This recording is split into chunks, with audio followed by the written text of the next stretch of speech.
Hi నమస్తే, welcome to Myra Media. నేను మీ కేవీఆర్.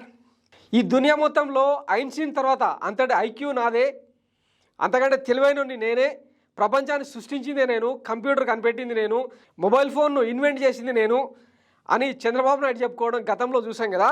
ఈ తెలివి రేంజ్ ఎక్కడ దాకా వాకిందంటే ఆఖరికి జనాల్ని బిచ్చగాలం చేస్తూ ప్రభుత్వం వేస్తున్న పథకాలన్నీ బిచ్చం అనే కోణంలో ప్రొజెక్ట్ చేసేలాగా ఆంధ్రజ్యోతి రాధాకృష్ణ ఈరోజు ఒక వార్త రాసిందనమాట.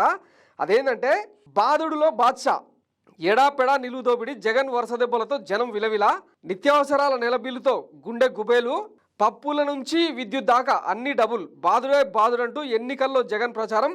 ఇప్పుడేమో ప్రతి సభలోనూ ఏడుపు, కానీ బాదుడులో జగన్కు పోటీ లేదంటున్న జనం.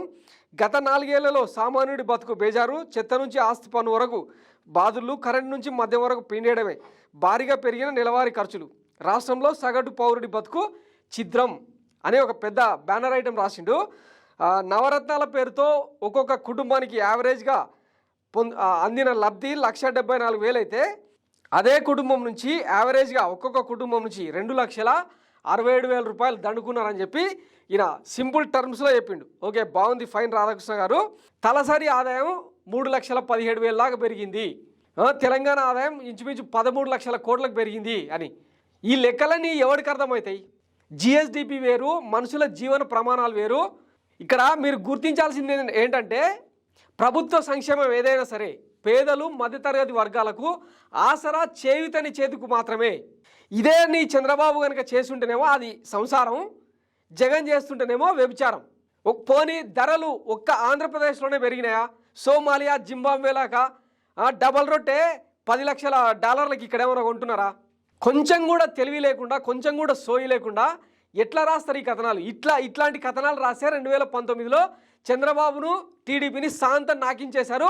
టీడీపీ భూస్థాపితమైనా కూడా మీకు ఇంకా బుద్ధి రాలేదని అదే జనం మాట్లాడుతున్నారు. మరి ప్రతి విషయంలో పెంట చేసుడు, ప్రతి దానికి భజన చేసుడు, ఇవి బంద్ చేయకపోతే చంద్రబాబు నాయుడు ఇదే పచ్చ మీడియాను అడ్డం పెట్టుకొని అధికారంలోకి రావాలనుకుంటే ఇంచుమించు ఇప్పటికంటే 30 ఏళ్ల పాటు ఆయననే శాశ్వత నియంత్ర లెక్క ఉండేటోడు. మీ పప్పులు ఉడకలేదని 2014 నిరూపించిందిగా, 2019 నిరూపించిందిగా. సోషల్ మీడియా దాటికి మెయిన్ స్ట్రీమ్ మీడియా, ఈ పచ్చ మీడియా మొత్తం మూసుకోవాల్సిన పరిస్థితి ఏర్పడిన సంగతి ఇంకా గుర్తించకపోతే ఎట్లా? ఒక్కొక్క కుటుంబానికి ఆటో డ్రైవర్లకు, టైలర్లకు, మంగళ వాళ్ళకు ఇట్లా కులాల వారీగా జగన్ చేస్తున్న సంక్షేమం మీకు అర్థం కాకపోతే, జనాన్ని బిచ్చగాల లెక్క ట్రీట్ చేస్తే ఈసారి అంతకు మించిన వార్తలు తేలుతాయి. ఇదే చంద్రబాబు నంద్యాల ఉప ఎన్నికల్లో ఏం మాట్లాడింది గుర్తుందా? నేను వేసిన రోడ్ల మీద తిరుగుతారు కానీ నాకు ఓట్లు వేయరా? 10,000 పసుపు కుంకుమ కింద ఇస్తున్నా, మీరు నాకు ఓటు వేయకపోతే మంచిగా ఉండదు అన్న కోణంలో బ్లాక్ మెయిలింగ్ రాజకీయాలకు దిగిన దుర్మార్గుడు చంద్రబాబు నాయుడు. మరి ఆయన గురించి ఆనాడు రాయలేదేమి? జగన్ సంక్షేమము ఇంటింటికి చేరింది, గడప గడపకు చేరింది. రేపు తీర్పు ఎట్లా వస్తుందనేది చూస్తారు. మీరు ఇట్లా విషపురాధాలు రాస్తే ఓట్లు పడతాయా? ఇవన్నీ ఇంకా నెగిటివ్ ఇంప్రెషన్ తీసుకురావడం తప్పిస్తే మీకు జరిగే ఫాయిదా కానీ వచ్చే లాభం కానీ ఏమీ ఉండదని ఇంకెన్నడూ గుర్తిస్తారు.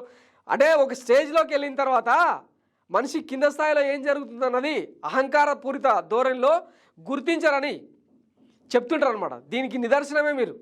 ఈ ఓవర్ తెలివితేటలు, ఓవర్ యాంగ్జైటీతోన మీ చంద్రబాబుకి బొక్క తప్పిస్తే ఆంధ్రప్రదేశ్ ప్రజలకు ఒరిగేది ఏముండదు, వైఎస్ జగన్కు ఒరిగేది కూడా ఏముండదు. ఆల్రెడీ నవరత్నాలు అద్భుతంగా అమలవుతున్నాయి, ఇంటింటికి వైద్యం అందుతుంది, ఇంటింటికి విద్య అందుతుంది. నిన్నమొన్న కొన్ని రిపోర్ట్స్ కూడా వచ్చినాయి కదా, దేశంలోనే అక్షరాస్యతలో కేరళను ఓవర్టేక్ చేసి మరి ఆంధ్రప్రదేశ్ ముందుకెళ్ళింది. ఎట్లకెళ్ళి సాధ్యమవుతుంది? ఇదే నీ చంద్రబాబు హయాంలో స్కూళ్ళల్లో డ్రాప్ అవుట్స్ పెరిగినాయి. ఆనాడు మాట్లాడలేదేం? విద్యను, వైద్యాన్ని కార్పొరేటీకరణ చేసినప్పుడు ఎందుకు మాట్లాడలేదు? అప్పుడు జనాల జేబుల్లోంచి డబ్బులు దబ్బిన ఈ కార్పొరేట్ల గురించి ఎందుకు రాయలేదు? మరి పప్పు బెల్లాలు ఇచ్చి ఆస్తిపాస్తులు మొత్తం ఊడి చేసిన సందర్భాలను ఎందుకు ప్రస్తావించలేదు? ఇదే అమరావతిని అడ్డం పెట్టుకొని ఎన్ని వేల కోట్ల ఆర్థిక సామ్రాజ్యాన్ని కొల్లగొట్టినో తెలియదా? ఇవన్నేమో అంటే మనం చేస్తే సంసారం, అవతల చేస్తే వ్యభిచారం అంట. ఇంకా మీ విషభ్రాతాలకు కనుక చెక్ పెట్టకపోతే జనమే మిమ్మల్ని బాధే రోజు వస్తుంది, గుర్తుంచుకోండి. Thanks for watching Maira Media. నేను మీ కేవీఆర్, సైనింగ్ ఆఫ్.